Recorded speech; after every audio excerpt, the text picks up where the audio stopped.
DaCara Thompson's parents just want her home. It's been hard. It's been hard. When I tell you the details about what went down with DaCara Thompson, the story just keeps getting darker and wilder every single day. The stuff coming out is shocking, like something straight out of a crime thriller. It's unbelievable how the drama just keeps stacking higher and higher with this case. Still under investigation, it appears that DaCara willfully entered a vehicle being driven by Hugo Rene Hernandez Mendes, 35-year-old male out of Bowie, Maryland. Right now, it feels like we may never get the full truth out of the suspect, the one they call Easy Mendes. The biggest mystery is how he managed to convince Daka to get into his car. She had left her purse behind in her own vehicle, which was parked in a no parking zone, clearly showing she didn't plan to stay away for long. She even told her dad straight up that she'd be back soon. Police came to the scene. We did discover that all of her personal belongings were in her car, such as her purse, her credit card, her debit cards. She even had $60 cash. When officers arrived at the scene, they confirmed all of her belongings were still inside her car. Her purse, her credit cards, her debit cards, even $60 cash sitting there untouched. That makes the situation even more chilling. And here's the wild part. Why in the world would this man take a random girl back to his own home, a place where his family lives, kids included? Most people would choose a hotel or some spot far away where there's no easy trail back to them. But no, he brought her into his own house where multiple family members stay. It just doesn't make sense. Honestly, I can't believe this is just some random coincidence. Something deeper is going on here, and the thought of it makes my stomach turn, especially since reports claim investigators allegedly found other women's underwear in his bedroom. That raises huge questions. Are we looking at someone with a history here? Did Daka actually know this man before they crossed paths? And what are the rest of the family members inside that home not saying? On top of that, a much louder conversation has started online, with people claiming that some groups only make noise when it fits a certain narrative. Folks are saying things like, in order for any black life to matter to BLM, it has to be taken by a white person. And that's why many are questioning why there hasn't been more attention on Daka's case. Others on social media are stirring things up with theories, suggesting she might have been selling herself, which only adds to the scandal and confusion. By now, most people have heard at least some version of what happened. Daka was first reported missing by her father just before 9 p.m. on August 23rd. He told police the last time he saw her was the night before, on August 22nd. He tried calling when she didn't come home as planned, but she never picked up. Later, he revealed she had texted him saying she was going to get gas and would be back soon, but she never returned. When the family realized she still hadn't shown up, they tracked the last known location of her phone, and it pinged near Jasmine Terrace and Riggs Road in Hyattsville. When the family finally traced her location, they spotted her car and immediately called the police.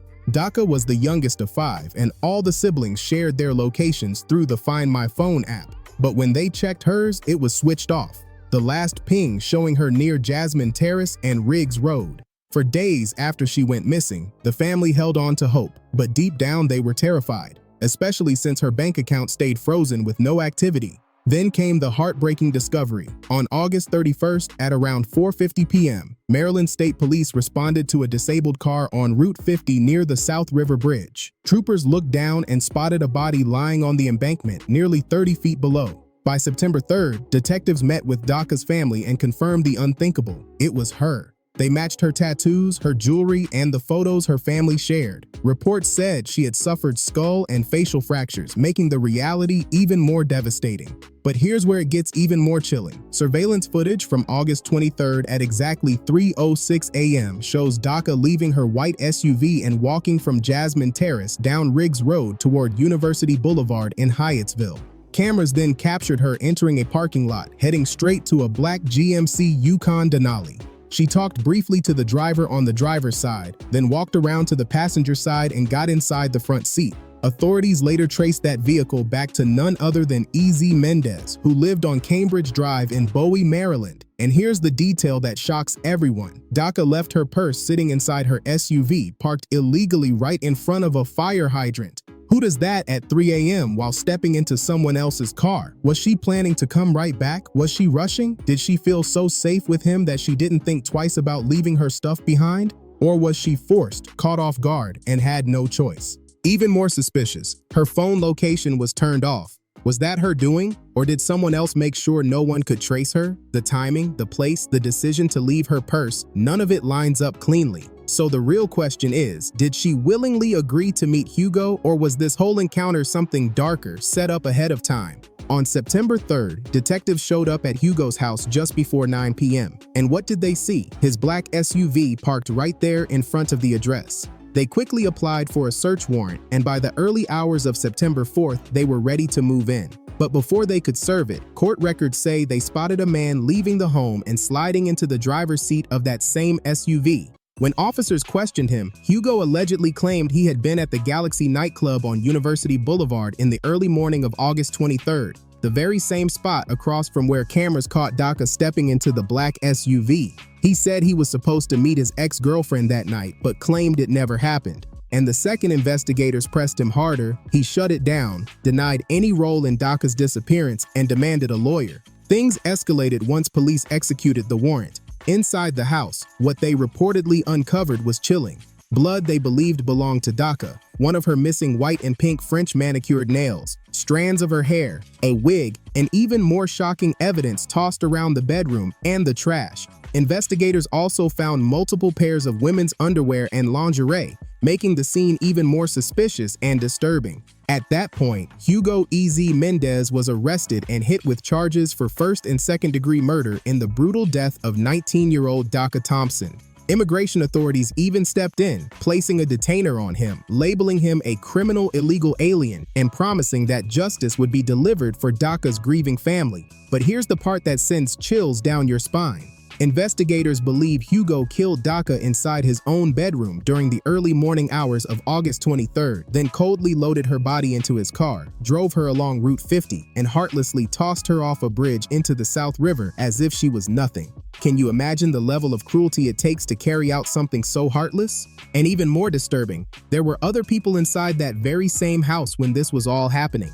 And yes, they were questioned too. One family member living in the house told police that they stayed there with their relatives, including cousins of Hernandez Mendes and 2 other roommates. The cousin admitted she couldn't believe her own blood could ever do something like this. But she also revealed that in the last 2 weeks, Hernandez Mendes barely came around. And when he did, his behavior felt completely off. She even said she told him flat out to confess. During the investigation, she explained that her husband, Hernandez Mendes, and another relative were all brought in for questioning. But here's the key detail. Her husband and the third family member were released while Hernandez Mendes was the only one held. And then the very next morning, federal immigration agents came back to the home, but this time to arrest her husband. She insisted over and over again that her husband had nothing to do with the crime, that he fully cooperated, and she couldn't wrap her head around why Hugo's criminal case somehow pulled her husband into an immigration mess. Another roommate dropped an even darker claim. They said they overheard Daka and Hugo being intimate, followed by a strange grunting sound that made them think something wasn't right, that maybe it wasn't consensual.